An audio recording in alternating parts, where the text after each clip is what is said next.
Hello, good morning, Gary Champion, Psychic Medium. Um, I've avoided talking about the president for a while, but I think I'm going to have to because sorry if that glares. It's early morning here, no sun. I hate the overhead light because anyway, um, I was doing other work this morning and I was on the internet and his picture flashed up and they started talking about his health. So I'm going to give you a few things. I don't know if it'll make any difference. It'll probably never become public knowledge, but if it does, then this is. And I alluded to this last year. I did a video about his problems, and I possibly deleted it, but it could still be up there. They're saying the word arrhythmia. So he has, and they're saying it now. He has an arrhythmic heart, and I think that means that it beats unevenly in some way. And then they said myocardial infarction. That's a bad one. And I had to look it up. I'm a scribbler. I write on these things all day long and eventually do videos about them or I don't. That's caused by artery blockage.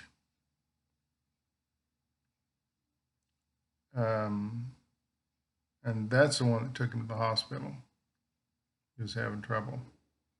Um, Probably dizzy, had trouble breathing. And then I wasn't going to do a video, and then all of a sudden they said ischemic. I didn't know how to spell that, so I had to look that up. It's again blocked blood supply. Ischemic,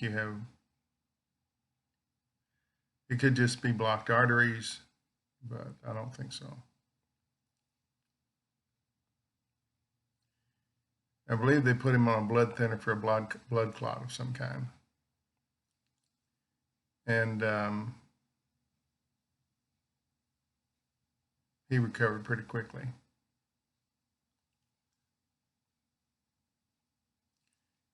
You know, the interesting thing about near death is it usually makes you a better person. If you're an angry, loudmouth, pushy, assholey kind of a guy and you have a heart attack, you know your time's pretty close. You start thinking about family and future and what the things you need to do that are important, and it just changes you. You become much easier to get along with person. You begin to understand other people's problems. And you can connect that to psychic mediumship. That many people today are psychic mediums because they had a near-death experience. It makes you wake up. It does something to you that nothing else really does quite as well. You get struck by lightning and survive, and that's a near-death experience. Or you can be taking a drug, too much of it, and as soon as you stop taking the drug, it untriggers you from you know a lot of things, and you're connected to the universe and everything, and then you stop taking the drug, it goes away. In the 60s, people were taking LSD and drugs like that in order to experience what they thought was maybe a religious experience or some kind of spiritual experience, and a lot of them did, but it's hard to know you're drugged. Are you tripping, or did you actually connect? And once you've been triggered, and most people don't want to be triggered, if you told them this would happen, they would avoid everything that would allow them to be psychic medium or psycho medium. You think you want to be a medium, and there's people out there that desperately want to become a medium. They study it, they dream it, they do everything they can. They hire mentors. And if they actually get triggered into it, then they don't want it anymore because it's day and night. It's like knowing the president has an arrhythmic heart. A certain amount of damage has been done there, but it's recoverable. But he's had this for a long time. And I think I said last year he had something wrong with his heart. And he's a head case. He's not, okay, got to get into that. He had something, some kind of disease or something when he was younger and running around like a crazy man, and went around unchecked, and it created some kind of brain. Part of his brain doesn't work like it should. The one that thinks, the one that does solves problems and a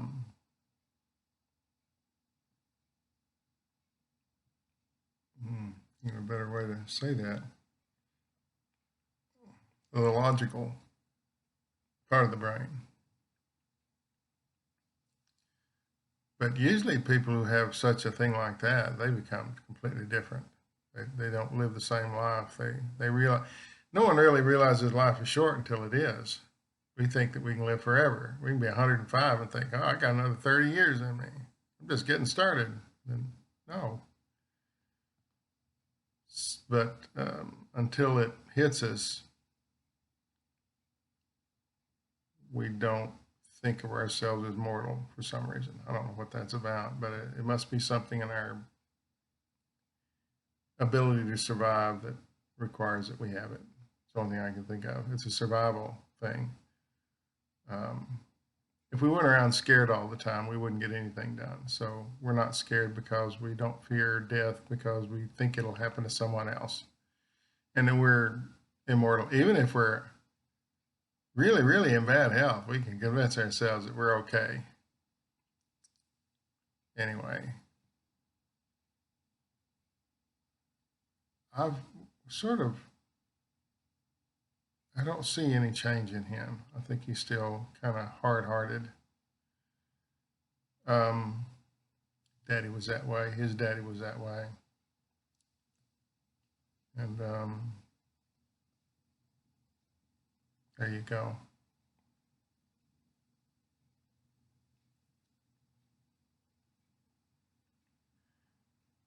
I'm hearing other things. I don't know. Maybe this video should be just about that.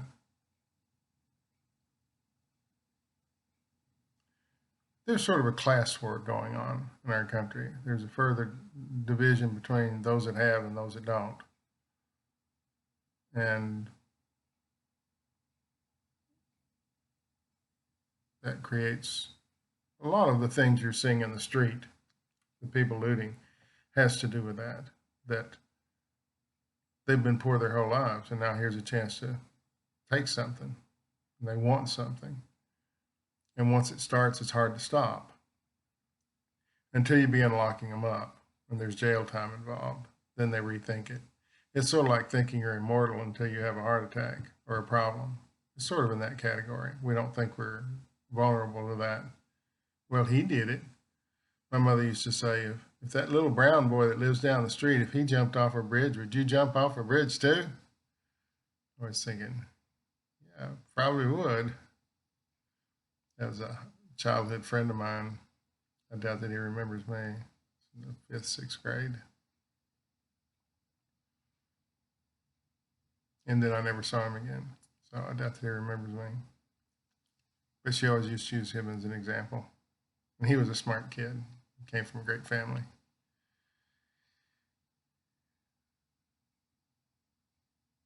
We don't see the writing on the wall till our face is up against the wall.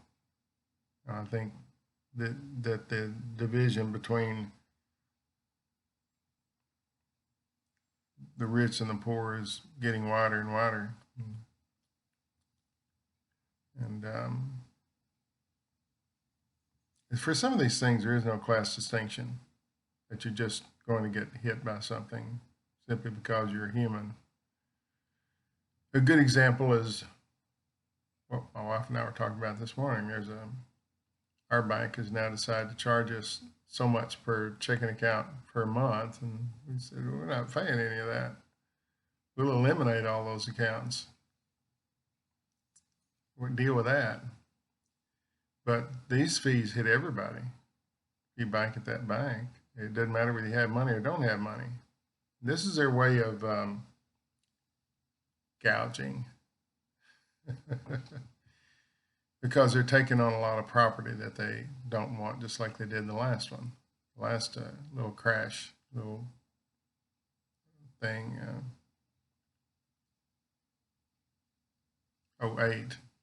You remember 08? Unless you were born in 08, you probably don't remember this. But they started finding ways of charging fees to people to recoup all the money they were paying to maintain all these houses they had accepted back because no one could make the payments on them.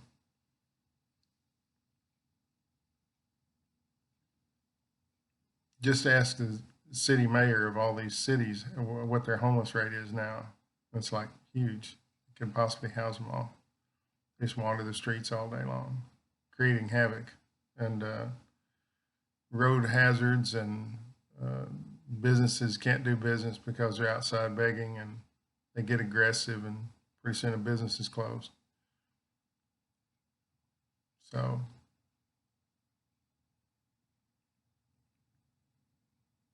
to say nothing of the human suffering, a lot of that going on, a lot of human suffering. When things beyond your control take over your life, that's pretty, makes you feel pretty small. There's nothing you can do about it. It is like walking down the street and lightning strikes you. You didn't ask for it. You just got it. Anyway, I don't see any big epiphany going on here, but I believe his health is not good. He is in danger of that, and I believe they've diagnosed what it is and are working on it. And he gets regular visits through a back door. He's not going to get in an ambulance and go down to the hospital every day, but I believe he has regular doctors that watch him and are treating him. And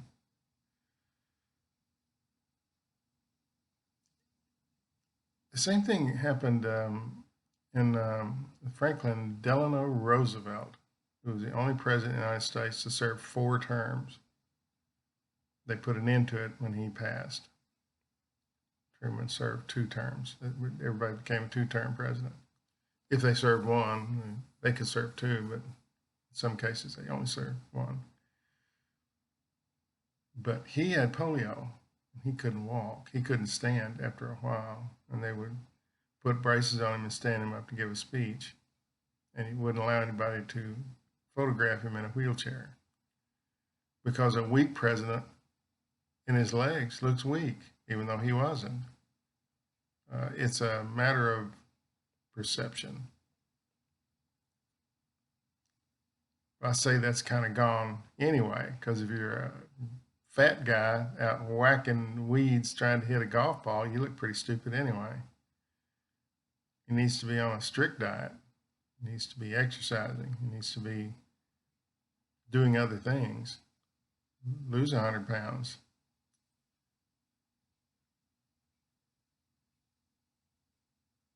I've seen a couple of doctors lately. One of them said I was morbidly obese. I don't know where he got that from, unless my shirt was puffed out. And I saw this other doctor for just regular checkup stuff, and I asked. Oh, it was a nurse. It was yeah, I was a nurse practitioner, I think. Yeah, and I asked her.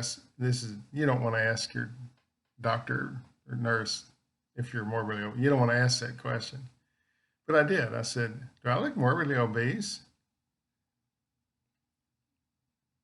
And she answered right away. She was real honest. She said, "Well, you've got that little paunch there." I've had that since high school. Said, "But you're not morbidly obese." I said, "Whew, I feel a lot better." A doctor told me I was morbidly obese. A nurse practitioner said I'm not. I'm going to trust her. So